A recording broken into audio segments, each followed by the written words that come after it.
does? Yeah. Wow. Hey. What? You got to beat it. All right. Yeah, beat it.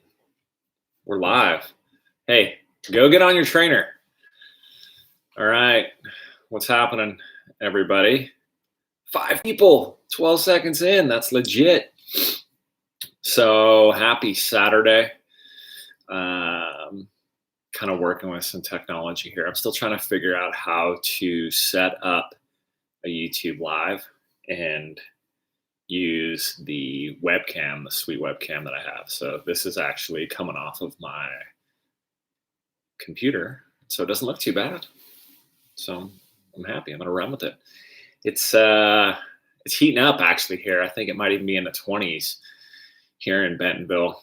Looking outside in the window, and dude, it's white. It's white out there. It's rough. The winter wonderland, I think it's only going to get worse or better, however you look at it. There's snow, ample snow in the forecast over the next couple of days, and I don't know what to do. My wife is getting on the trainer right now, and I've been in the gym a decent amount, in the garage gym. Took the day off because I'm kind of sore, going at it a little bit too hard. Did some deadlifts the other day, and the lats are a little rough, so I'll get back in the gym tomorrow. I think do some strength work in the morning, and then I have a Concept 2 rower, so I'll probably get on that and row at a steady pace for about an hour. So yeah, I'm fine. When the weather gets bad, I'll get in the garage gym and figure something out. I can tell you the last thing I want to do is ride. Right now, I see video and pictures of people out riding when it's this cold, and I'm not going to do it. It just seems miserable. I want to have fun riding, and it also seems dangerous. So yeah, I'll hold off, and hopefully we can get to Phoenix soon enough here and get some fairly warm weather to ride, and then come back when it gets a little bit better, I think, out here. So yeah, looking forward to that stuff. So I figured, since the Spur review was pretty popular, that I would talk about that bike, my experience with that bike, and a little bit about the whole down country segment. And it's funny because last time I looked, that video had almost 10,000 views in a little over 2 days. And that's not typical of the bike reviews that I have been posting. And generally, that's more than double what they normally get. So I think what that's saying is, not only is that bike very popular, but I think that genre of bike is also very popular. So it's one that I like. You know, I'm a big fan, downcountry, trail light, aggressive, XC, whatever you want to call it. I really like that segment. And the more I thought about it, I like that segment for a few different reasons. And some of them are the background I've had as a rider. So I think that's important, because if you don't take that into context, it may not be the right bike for you. And so there was a lot of questions coming through on that video about that bike. And a lot of them are comparison questions to other bikes. And I've ridden some other bikes in the segment. I haven't ridden all of them, but I think other people are comparing them to bikes that aren't in that segment. So they're comparing them to bikes that I would call legitimate trail bikes. And I think it's important to really think about that depending on who you are. If you're a heavier person, if you're 200 plus pounds, you might want to think about that when choosing the bike. And I say that because, I don't know, maybe it's the longevity piece of it. And, you know, it's kind of funny because Austin just said he hasn't touched his big bike since his Ranger showed up, his Rebel Ranger, which I've heard great things about that bike. And Austin, you can chime in and give me your thoughts on that bike, especially compared to some of the other bikes you've ridden. But it seems like a great bike. The YT Izzo, I think, is another one that by all accounts is a great bike. Haven't ridden either of those two. I haven't ridden an Ibis Ripley. And that's another one that a lot of people have asked about. And so another bike that people have been asking about is comparing this to, well, a couple of them, the Delano Peak, and then also a Switchblade. And I had a decent conversation with somebody about that. They're very different bikes, I think. And it's interesting to me. I don't see a downside to pedaling a Delano Peak 30, 40, 50 miles or a Switchblade. They'll both do it well. This bike will do it better. A downcountry bike, I think, will do it better. But in comparison, you're going to have less capability, I think, on the higher end. And that's an important piece to think about. Harry's, I think, I hope I'm pronouncing that right. He's got an SB55. Do you think I'd be faster on the Texas and Arkansas Enduro racing on a short travel 29er like a Spur, an SB115, or a Rebel Ranger? Yes, my first instinct is yes, because I've done it on those. But again, who are you as a rider? What's your background like? And are you going to be able to maximize that bike's capability? This is a great question. Chris Drummond's on. Great. I think, Austin and Chris are great dudes to have on this because they're very capable riders, skill-wise, but then also fitness. Both of them good riders, but very high-level cross-country riders. And I think they're prime examples of people who can stretch these bikes a lot. Now, Harry's asked about, would he be able to do well? I don't know. It depends. If you don't have any sort of a BMX background, if you've never ridden a hardtail bike or a fully rigid bike, you may not be able to stretch the capability of one of these short travel 29ers like somebody else could, like Austin or Chris. And I think that's a key component. So you may not be as fast on it as you would be on a larger bike, on a trail bike. And that's something that's really hard to get across in the videos or even in the text. I think it takes a platform like this, a situation like this, to talk about it. It kind of leads into the next element, and that's longevity on one of these bikes. And I've had a few people talk about that. And it's interesting because one of the comparisons was to a Trail 429. I had a regular Trail 429, and it was a pretty good bike. Then I rode Rob's Enduro Spec Trail 429, and it was rad. Now, how do they compare? They're very similar, 120, 130, 120, 120. And I think that's what downcountry kind of fits in. And Jason, don't quote me on this, dude, because I didn't come up with the name, but I think we're looking like 115 to 130-ish is probably downcountry, maybe even 140 up front. I'm comfortable saying that. And it was interesting because the first thing that you notice about a Trail 429 is it's not a light bike. And, my experience with some of these bikes, for example, the Epic Evo and this Spur, they're significantly lighter than the Trail 429. And when I rode the Trail 429, I liked it. I thought it was a great bike. I had major issues with the Fox 34 in 130 millimeters on that bike. And the issues mostly were deflection. It kind of went where it wanted to go when I loaded it up pretty hard. I don't think everybody's going to do that. I don't expect everybody to ride that bike like I did, but that was an issue. And when I put a trust message on, it got much better. But still, that bike, it did things well. But I think across the board, the Spur does it better. And I think the Epic Evo does it better. But somebody said, well, what would the longevity look like? And again, I can't answer that. That's a valid point. The 429, that's a burly bike. It's built super strong, I would imagine. And maybe you could say that that's going to make it a little bit more durable down the road. I don't know. I can't answer it. I've ridden my Epic Evo pretty hard, and I've ridden the Spur pretty hard. And I haven't broken it. I haven't broken the frame. I definitely think that the suspensions are due for, at the very least, a bath oil service.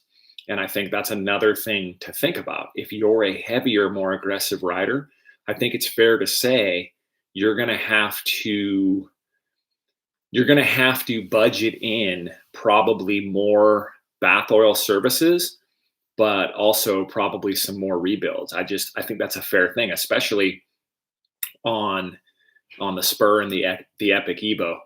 The sizing of that RockShox suspension, it's small. Like, diameter is small, volume of fluid is small, and I think that's going to come into play down the line. And for me, I've ridden the Epic Evo quite a bit, and I've ridden it pretty hard. And I think it's time, it's starting to creak a little bit, and I think it's time for that thing to get a little rebuild and a suspension service. And then the Spur is probably in the same boat. So I've emailed Transition and asked them if I can keep it.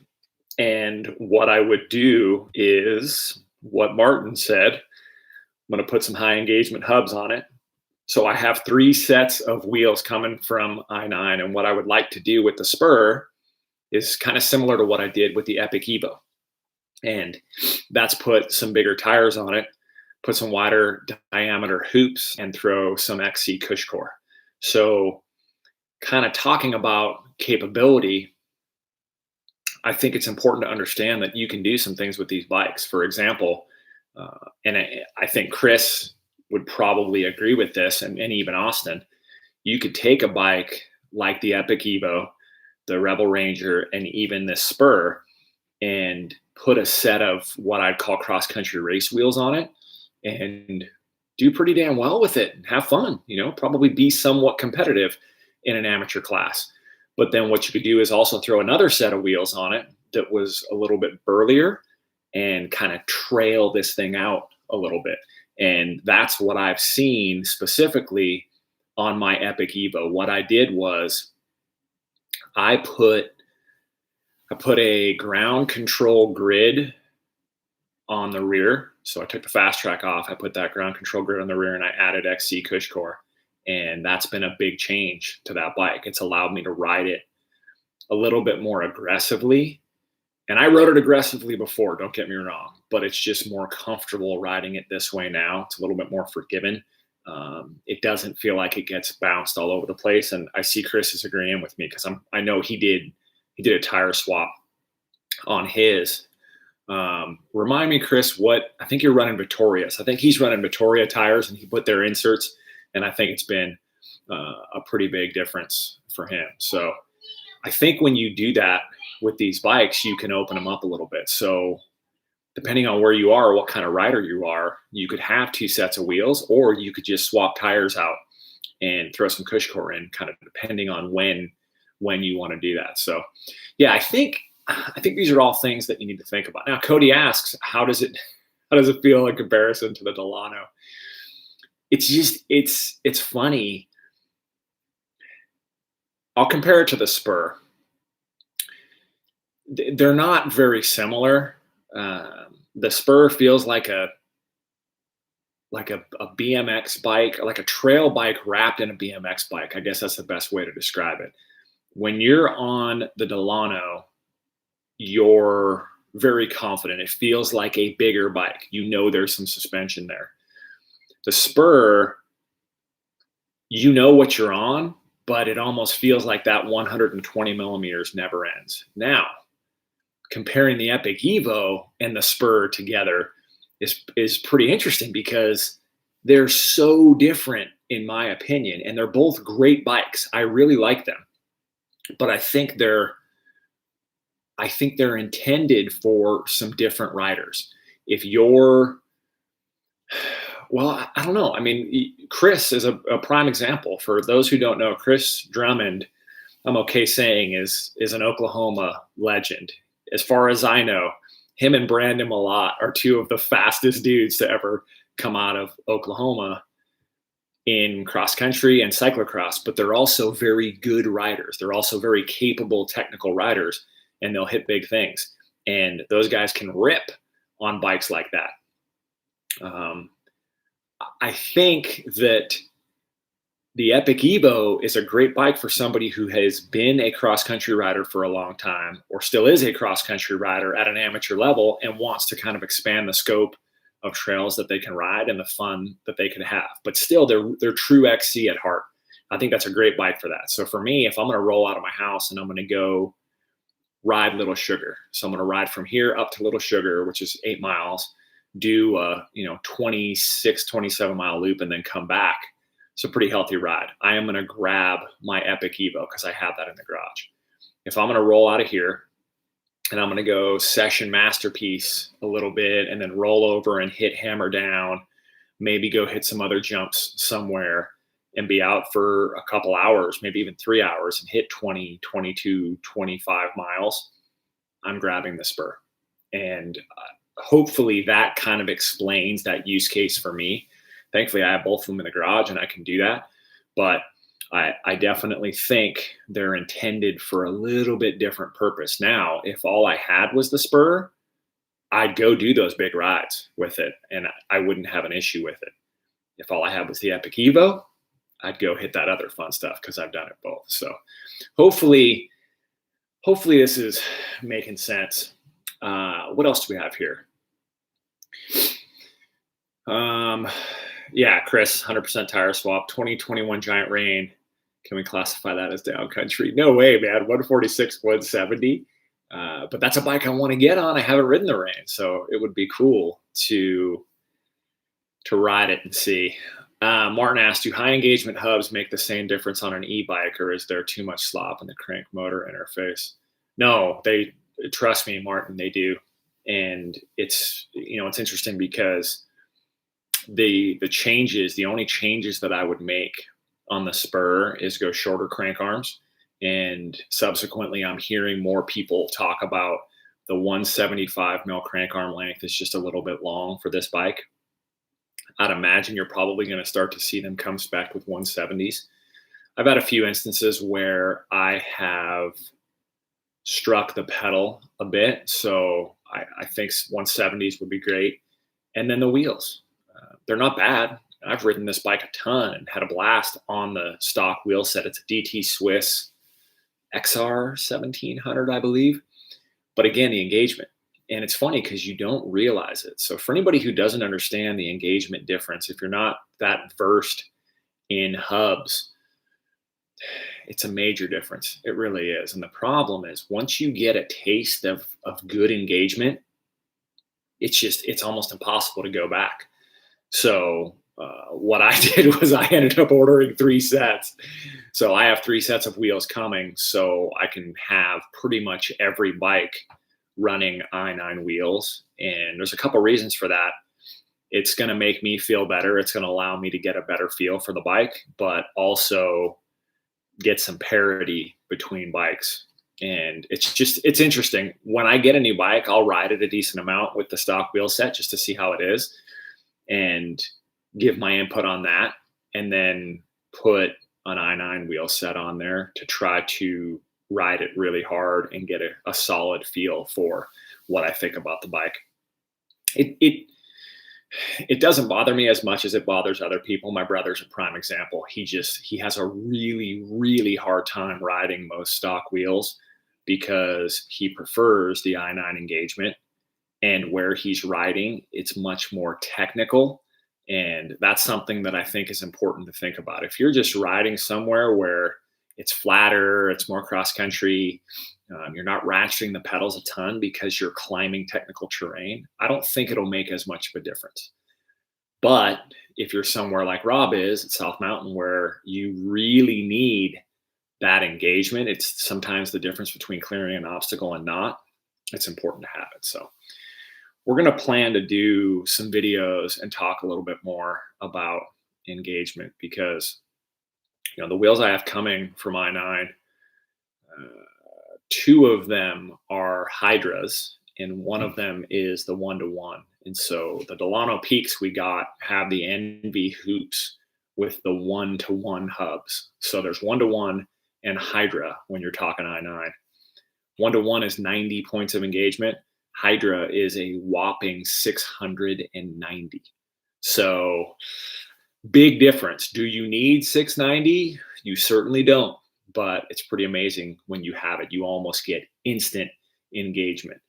But I do think that the 1-to-1s are a massive upgrade on most bikes. So just something to think about down the road.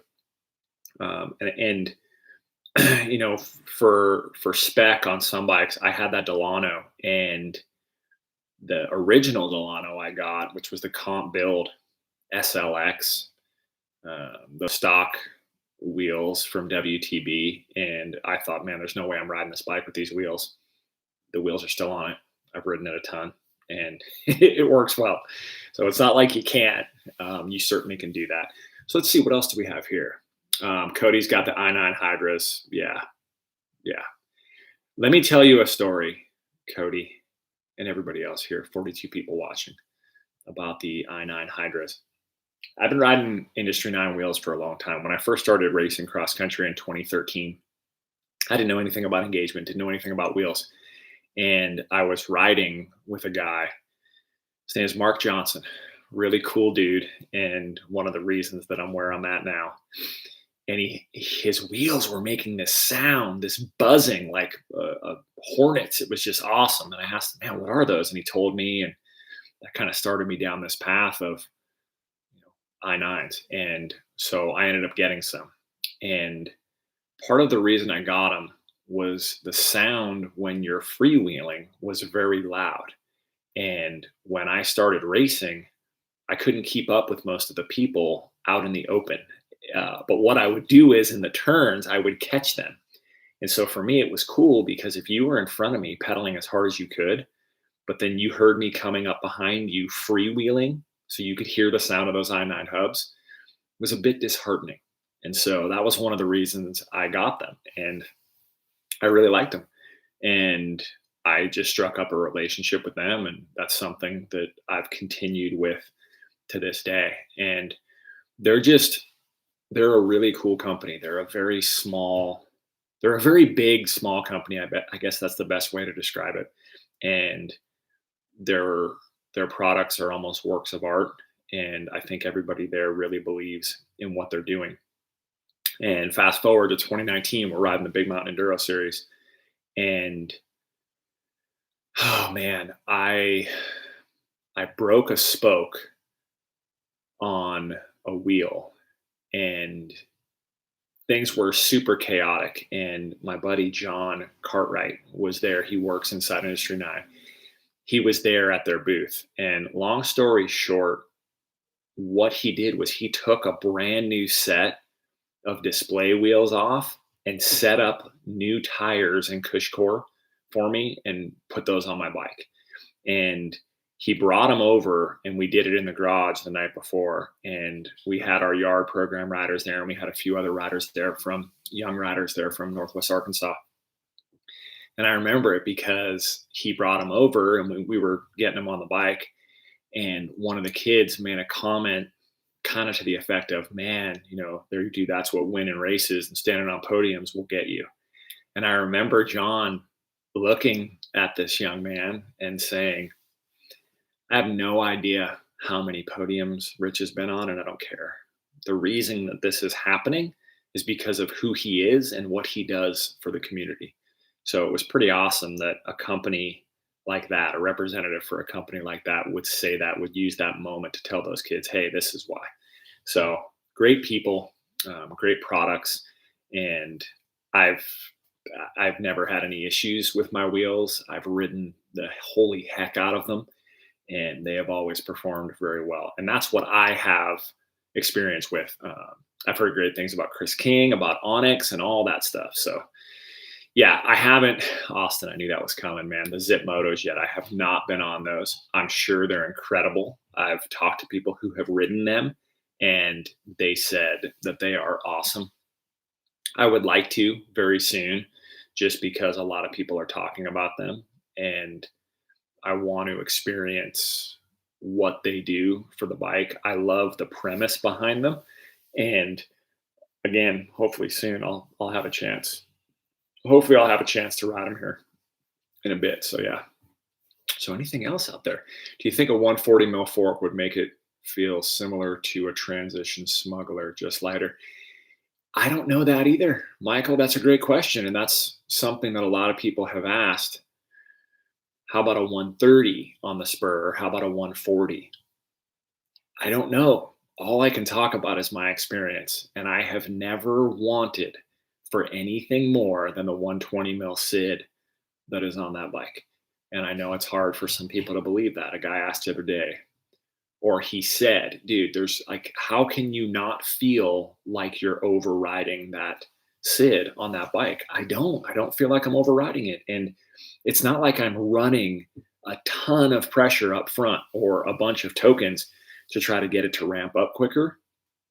It just does a really good job of it.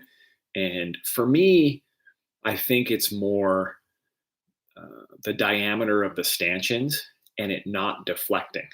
So I've had a few bikes with short travel Fox 34s and they deflect. So if you can imagine coming into a turn and loading the turn up, basically the tire wants to turn one way or the other because the fork is moving side to side. And that's a major problem for me. It's very unnerving. It's very hard for me to deal with my riding style. And that Sid just hasn't done it.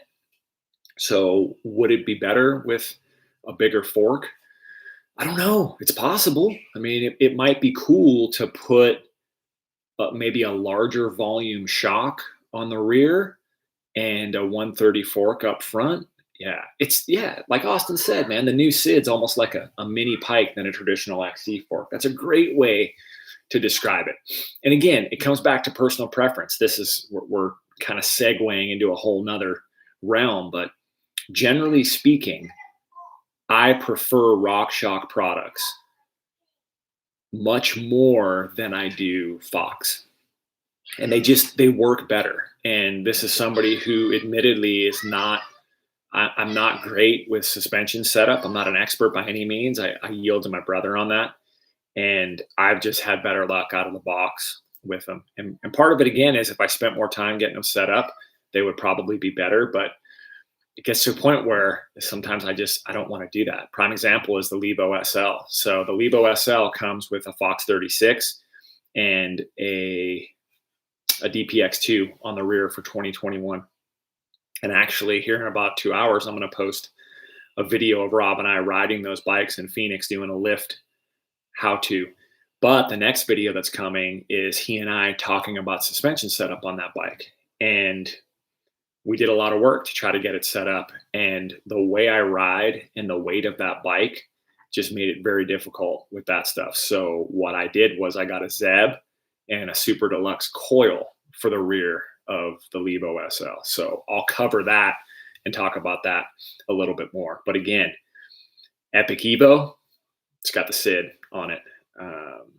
The Spur, it's got the Sid on it. And both of them, I think, work really great. I've had zero issues with them. So yeah, it's the whole downcountry segment is a great segment. I think it's something that makes sense for a lot of riders, and there's so many different bikes out there. One of them that we haven't talked about very much is the DaVinci Django. And I had a Django last year, and it was rad. Just something about that bike. That and the Troy, I dug it. Thought it was a great bike, and it was a 120, 140. It had that vertical shock orientation, the DW or split pivot. So Dave Wagle split pivot. And I think this is something else that makes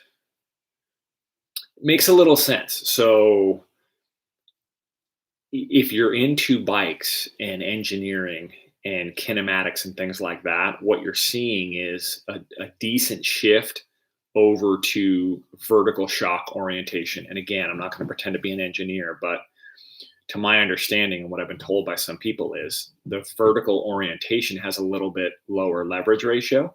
So it'll feel like a little bit more than it is travel wise. And I can tell you that Django at 120 rear, 140 front, man, I really dug that bike, and I rode it a lot of different places. It had those ARC 35 hoops, so 35 mil width, and I had had an Assegai up front and a Minion DHF in the rear, so massive tire on that bike. and it just seemed to do everything so well here.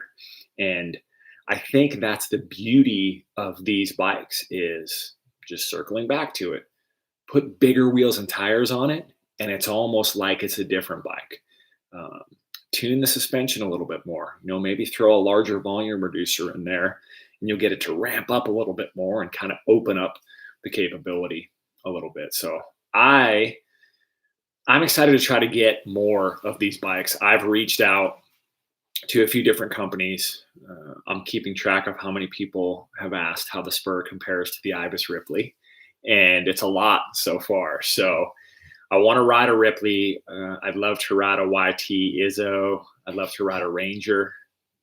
I'd love to ride, somebody talked about a BMC. I'd like to ride every bike I can in this segment, not only in this segment, but in every segment. And so for the 47 of you out there watching, I'm asking you to help me with that. If you send messages to these companies through Instagram or email, that will prompt them, hopefully, to send me a demo bike to ride. I don't know how many there are right now, but it happens. Like the Spur, I got the Spur because I made that first video and said, hey, I'd love to ride a large. And Lars saw that and said, hey, here you go. Give it a whirl. Yeah, Austin, if you can come out, dude, I would love to ride your Ranger for a bit. Yeah, so many good bikes. That's the problem, is it's hard. It's hard to ride. It's hard to find them all to ride. It's hard to find the time to ride them. So yeah, hopefully hopefully this has kind of provided some insight for anybody who's interested. And Martin asks, what do you think of the Marin Alpine Trail with a slack head tube angle and a short chain stay? I know nothing about that bike. I'll look at it and I'll see. It's funny, you bring up the slack head tube angle and the shorter chain stays. I think I fall somewhere in the middle. Slack is relative, and it's kind of funny because for a while I just looked at numbers, and I think there's a little bit more to it. And a prime example is Rob. And Rob, we had this conversation in the garage when I was there a few weeks ago, and Rob said, dude, 66 degrees is the perfect head angle. That's the sweet spot. Like, that's why I'm going to like the Delano. And I said, bro, it's not 66, it's 65. And he got this funny look on his face. He said, really? And I said, yeah. And he got the bike and rode it and said, dude, it's crazy. This does not feel like a 65-degree head angle. I think there's some elements to that. Put it together with a steeper seat tube angle, and it doesn't really feel like it's that slack. So again, I think there is a pendulum there. And when you get down into 64 and below, it's just getting super slack. And it depends on who you are as a rider and where you're riding. And it's funny because I rode the Spur from the Huntley Gravity Zone back home. And there's this spot where you come through this tunnel and you wind up these super tight switchbacks. And it wasn't that big of a deal to me. But what I noticed was the 65-degree head angle really is highlighted there because it feels like it falls over a little bit more. And if you're not comfortable turning in a situation like that, it's going to be more difficult when the head angle is as steep as it is, or as slack as it is. And so that's a prime example of, for anybody who's coming from a trail bike, they're used to that 65-degree head angle. But if you're coming from more of a cross-country realm, that 65-degree head angle is going to play tricks on your mind a little bit. So I think these are all things to think about. You're telling me 63.5 head angle and 430 chain stays. I don't know. That seems a little slack. 430 chain stays definitely are short. And again, it's funny that the Switchblade, the current version, so it would be version 2 Switchblade, from version 1 to version 2, the chain stays got longer. And I remember Rob talking about that and Chris Kokalis talking about it. And what he came back to was, it's not, they only need to be so short. You still need to keep high speed stability. And why do you want short chainstays or incredibly short chainstays? Is it to have more maneuverability? Is it to be able to manual the bike? Again, I don't know. I think you need to find a happy medium with people, and the 430 realm, I think, is a good one. But again, I'm not an engineer, so I can only talk to so much of it. So yeah. Kyle asked, what's the likelihood that NWA is going to be rideable? I don't think it will be, honestly, dude. I wish it was different, but we're supposed to get a lot of snow tomorrow. And then next week, it's supposed to dump like midweek. So I think it's going to be brutal for a while. And it's a bummer because it certainly wasn't like this last year. This time last year was fairly decent. We did get some snow into March, but yeah, man, I'd say probably you might want to reschedule. Yeah.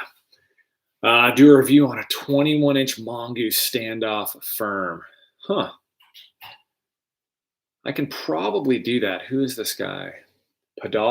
Andy Padal. I don't know him. Thank you for that input. I'll try to see if I can get that mongoose standoff 26-inch. I heard they're making a comeback. You know, it's funny. Everybody's like 29, but my first mountain bike was full rigid.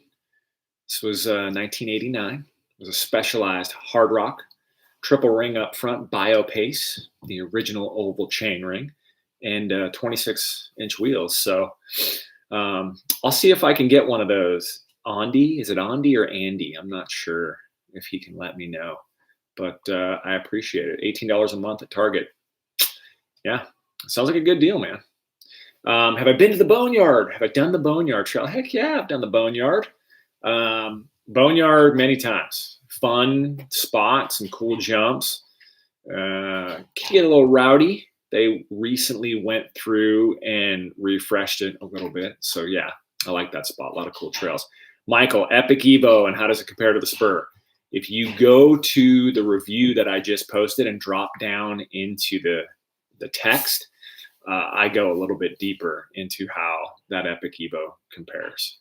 It's interesting. They're in the same realm numbers wise, but at the end of the day, they don't compare head to head in my mind. Austin, I can't believe you just said that, dude, that we've had more snow than you guys in Colorado Springs. It's about to get worse.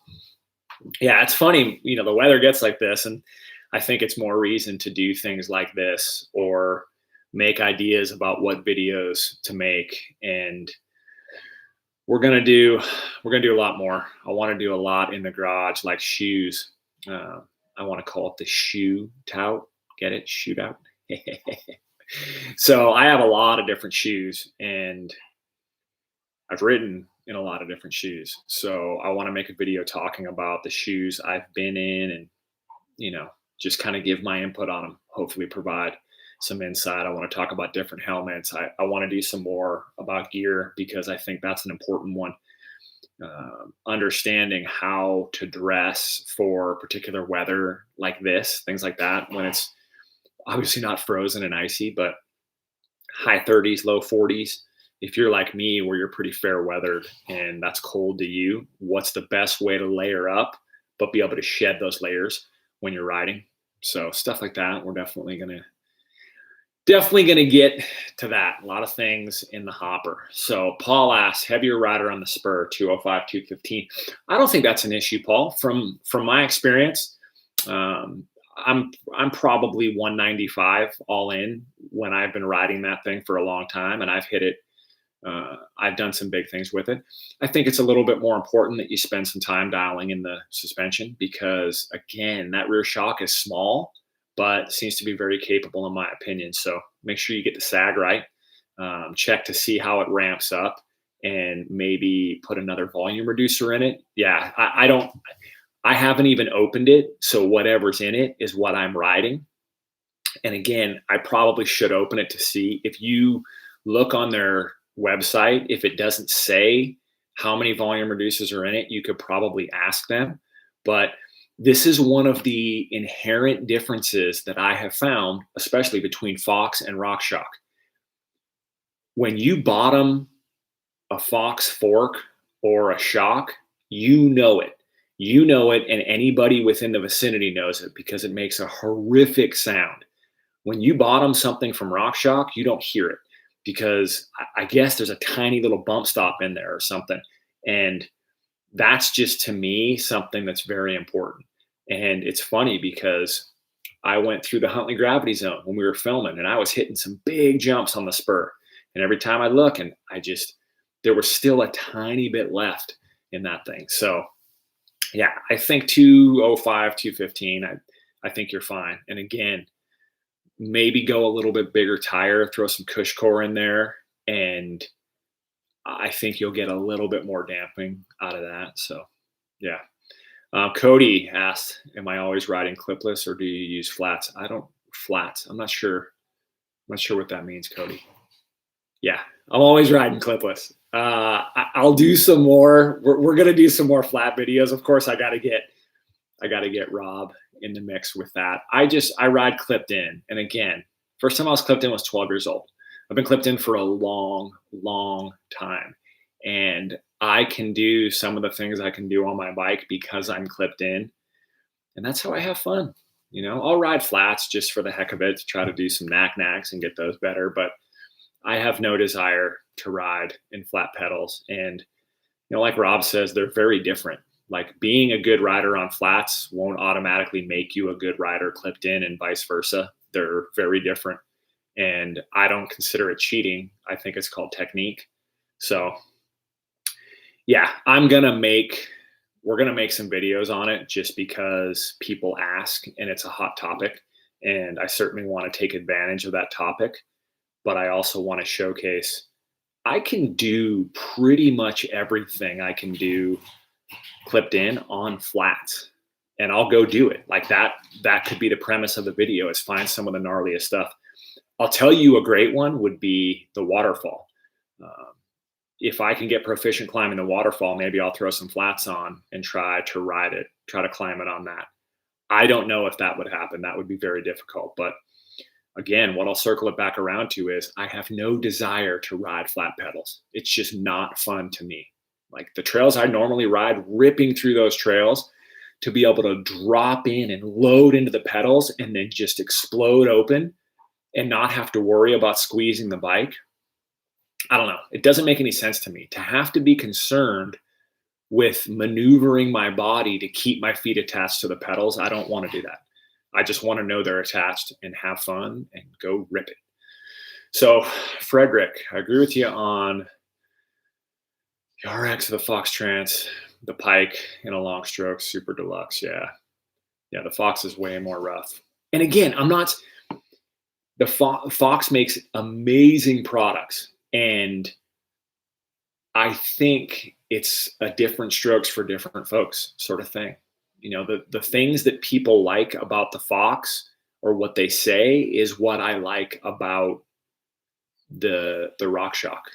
For me, I generally run a little bit firmer than most people, but I want it to be pretty supple right off the initial phase of the stroke. But then I want some pretty solid mid-stroke support, and I want it to ramp up big at the bottom end of the stroke. So for me, that's important because I'm a heavier rider and I ride hard and I'm very dynamic. So I really load the bike up. And it's funny because sometimes you have to work with that. You have to tune that a little bit.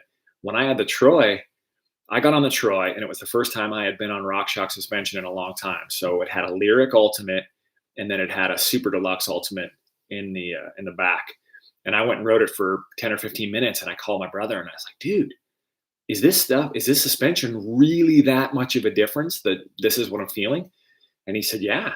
And I rode the bike more and it was incredible, except for one small area. And that was mid-stroke support when I was pedaling. So here, a lot of these flowier type trails where they're like giant remote control car tracks, I'm out of the saddle pedaling, trying to get more speed to hit some of these bigger jumps. And what was happening was there just wasn't enough support there. And I would strike the pedal a little bit. And I talked to Jason Blodgett about it, who actually works for SRAM.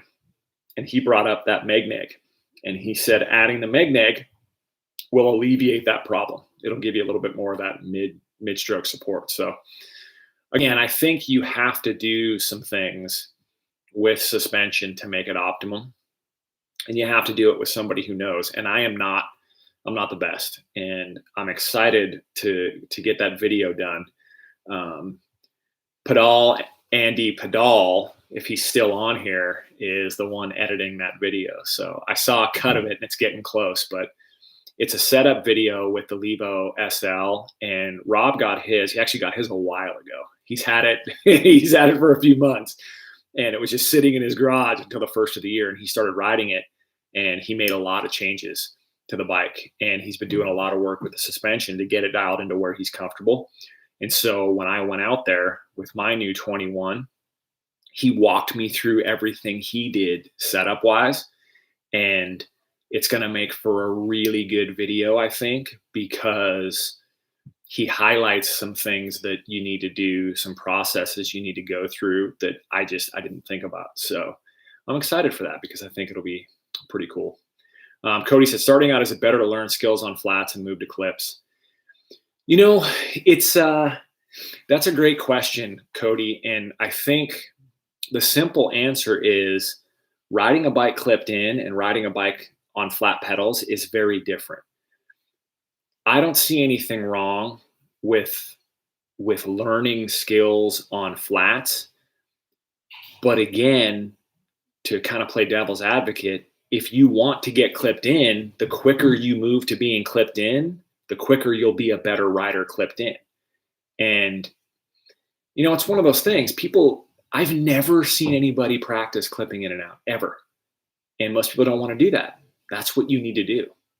You have to get to where it's second nature. I never think about clipping in or clipping out. It just happens. But I've done it thousands and thousands and thousands of times.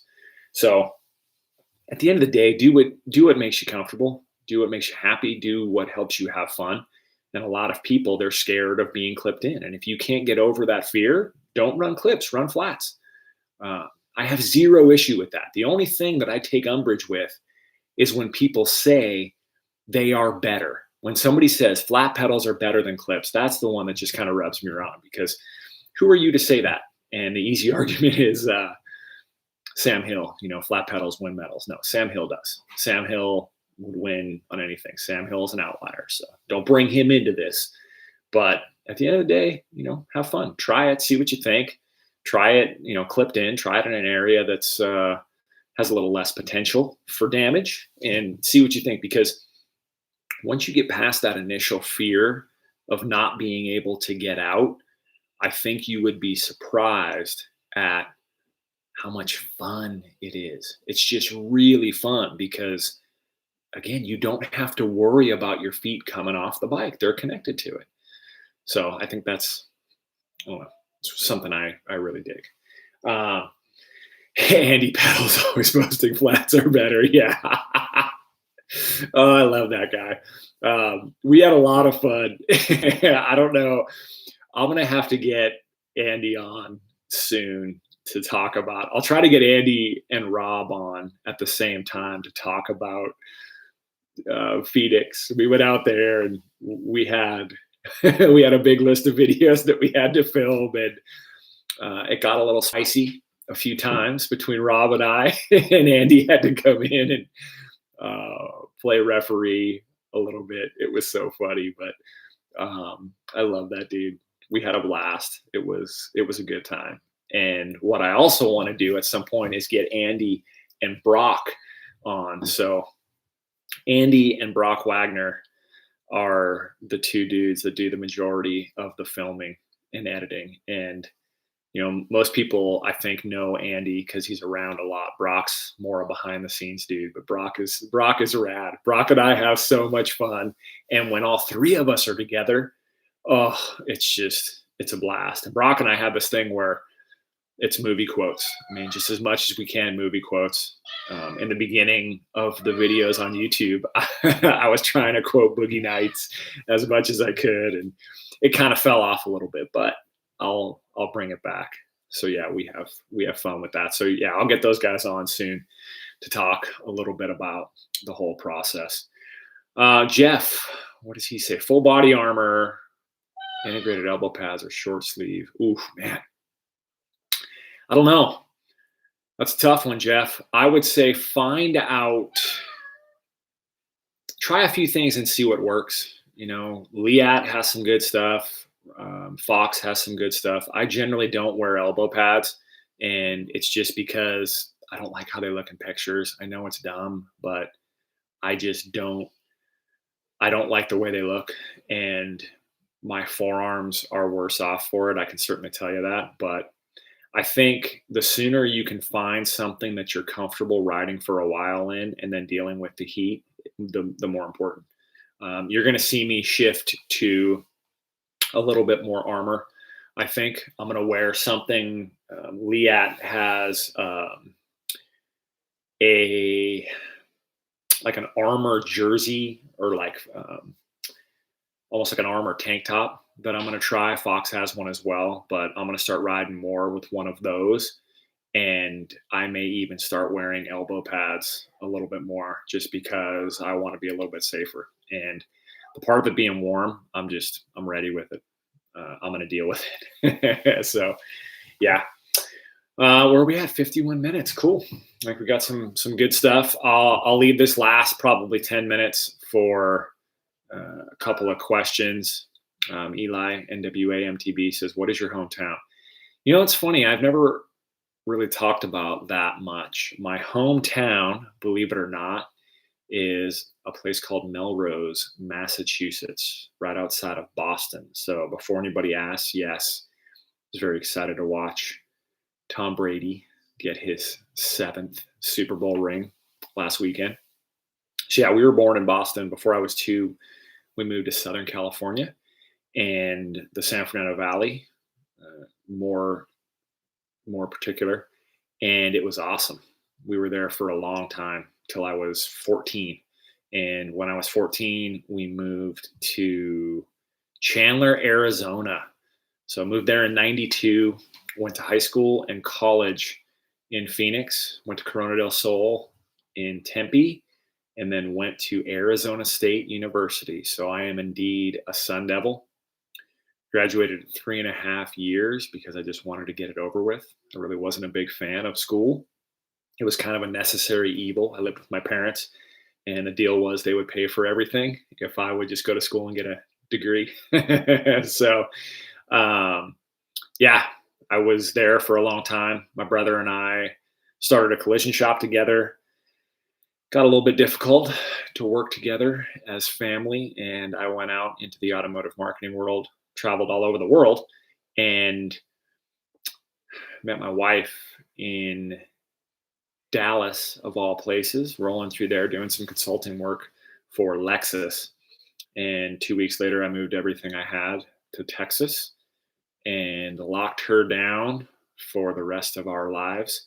Spent the majority of the last like 11 years in Dallas, and then for 2 years I've been here in Bentonville. So I'll talk about that a little bit more. I think that would be a cool episode to kind of talk about the whole story of how I came to be here, because I think it's a pretty cool one. Martin said you lost your Boston accent. I never had a Boston accent. It's funny because every once in a while people say, "Man, where are you from, the Northeast or something?" And I'm like, "Wow, how would you get that?" I just didn't think I had any of that left in there. So sorry, Cody. The Delano is a good purchase, definitely. Researching clips and shoes, it's worth a try. It's one of those things, especially now, man. If you're not into it, you could sell them. Somebody will buy it. I think it's worth it. I think it's worth trying it and seeing. It's very different. And you can get shoes and pedals for a decent price. I run HTs. I've had XTs as well, but I like the HT T1 or the X1. I think it's the X1 or the X2. It's a little bit larger frame, almost a downhill pedal, but I dig that one. So now that's another one that I think we'll do a video on, especially when I have Rob available to do that is talk about pedals, setup, shoes, all those things, because there's a lot to that. Like Cody, I'll tell you right now, dude, if you decide to do it, you need to make sure you get your cleats set up properly, meaning depending on what the shoe depth is, what the depth in the sole is, where the cleat mounts, you might need to run a shim in there so the interface with the pedal is right. And these are things that I don't always think about those things, but it's important because if it's not right, it's going to be super difficult to get the pedal engaged. And then once it's engaged, it's going to be really difficult to get it out. So again, there's just a laundry list of videos that I want to make, especially with Rob, to talk about all these different things. And so we're going to get there. We're going to get there soon, slowly but surely. We're only like 14, 15 months into this. So we'll keep going. We'll keep making more. So Parker, of course I've ridden Moab. Anybody who tells you they're really into riding mountain bikes and they haven't been to Moab, you might want to question that. Moab's legit. Moab is a pretty good, hang on a second. Close that door. Moab's rad. You'll dig Moab. It's fun. Some of it's raw. Some of it has a lot of exposure. Ride with somebody who knows Moab. Have incredible respect for Moab. A lot of riders have lost their lives in Moab. You can do that, but it's rad. Ahab, the whole enchilada. There's a lot of good stuff. We rode Slick Rock. It was okay. I'd put that lower on the list and ride some more of the classics if you can. But yeah, watch some videos. Follow Kyle Mears. That guy's a legend out there, and you'll see some good stuff from him. But yeah, it's awesome. You'll dig it. There's some good places. Oh man, I think it's called Love Muffin Cafe. Is really good. So it's an interesting place. You'll dig it definitely. What else? I know somebody else on Harry's. Have you touched on how to get faster, ride more? Riding more definitely comes into it. But again, it's one of those things where, everybody talks about practice. If you're doing things wrong, like if you're practicing with wrong technique, I think you're just going to get better at doing it wrong. So I think trying to hone technique, speed is a byproduct of that. Speed is a byproduct of good technique. So if you focus on the technique and applying better technique, I think that will help you get faster. So don't focus on getting faster. Focus on making the technique better, and you will by nature get faster. Harry, what time of the year to do Moab? I think spring is probably a good time, and even the summer, you could certainly do it. The problem is it gets pretty warm, and if you're not on top of the hydration, it can get somewhat dangerous, but I think Moab is good a decent amount of the year. Yeah, Austin says spring, fall, and he would know. He's not that far from it, but great place. If you're asking me what's the list of places that you need to go to as a mountain bike rider, Moab is definitely one of them. I love Sedona. If you haven't been to Sedona, I think it's awesome. One of my favorite places. Where else? Of course, Bentonville. Whistler is pretty cool, to make the pilgrimage. I've been there. I've only ridden in the park. I've never ridden outside, which I'm bummed at because I know there's a lot of really good stuff out there. I know the Pacific Northwest. I'm trying to get out to the Carolinas, Tennessee this year. So a lot of good places. Yeah, Asheville, Brevard, of course. Parker, I think you do need a whole day to do the whole enchilada. I think it's a big ride. And I think Austin said too, winter shuts down the top of it, but you don't have to do the whole thing. There's options for doing it, but it's a rad ride. I think you'll dig it. So yeah. Jeff says, having trouble clipping out of Clipless pedals at the loosest tension. Yeah, see, that's a problem depending on what pedals you have and how much float they have in them. low tension, lot of float is going to make it really, really difficult. So yeah, play around with a little bit, slowly dial up the tension and see if that helps. And then maybe see if there's multiple cleat options. So for the HT pedals, there's two cleat options. There's one with a lot of float and one with not a lot of float. I prefer the one with a little bit of float so I can get out very quickly. Rob, on the other hand, the reason he prefers the XT trail pedals is they have a decent amount of float, and that helps his knees a little bit. So yeah, there's a lot to it. There certainly is. Harry hit Sedona last year. Yeah, I bet you had a blast. Sedona is awesome. And yeah, Bentonville this year. And I'm going to tell you right now, Harry, as fun as Sedona was last year, I think we both know your trip to Bentonville is going to be incredible. So I'm excited for Harry to get out. He's going to bring a big group out, and we're going to do some cool things here in Bentonville. Austin, I thought it said you may need a spacer under your chest. And I was like, dude, what do you mean spacer under my chest, dude? I've been doing push-ups. I should need a spacer. All right. I think we reached an hour and 52 minutes, and I can hear Dex out there getting crazy. So we'll wrap this up so I can get back with him and get prepped for some Supercross tonight. So thank you. It's 50 people on a Saturday tuned in. This is rad. I appreciate it. And hopefully there was some value out of this.